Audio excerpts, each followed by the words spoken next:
वसमत येथील मयूर मंगल कार्यालय इथं राष्ट्रवादी काँग्रेस पार्टी शरदचंद्र पवार गटाच्या 92 वसमत विधानसभा पदाधिकाऱ्यांची निवड तसंच बैठकीचा कार्यक्रम जयप्रकाशजी दांडेगावकर साहेब यांच्या उपस्थितीमध्ये पार पडला।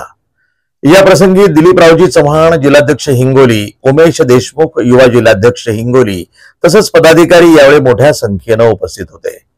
याचप्रमाणे नवीन पदाधिकाऱ्यांच्या निवडी सुद्धा यावेळी करण्यात आल्या। त्यांना प्रमाणपत्र देऊन त्यांचा सत्कारही करण्यात आला।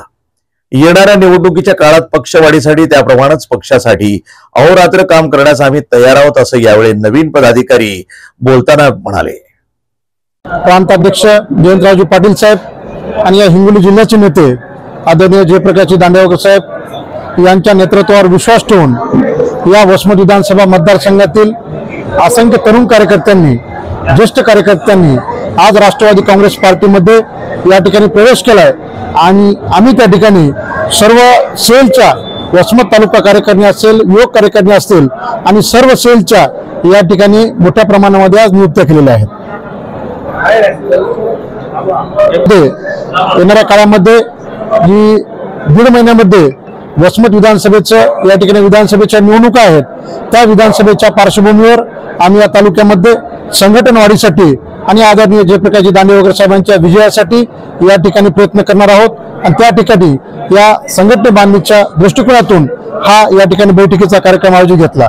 तसेच उद्याच्या 11 तारखेला या ठिकाणी युवकांचे नेते आदरणीय रोहितदादा पवार तसेच आर आबा यांचे चिरंजीव रोहित पाटील हे या ठिकाणी 11 तारखेला वसमत येथे येत आहेत।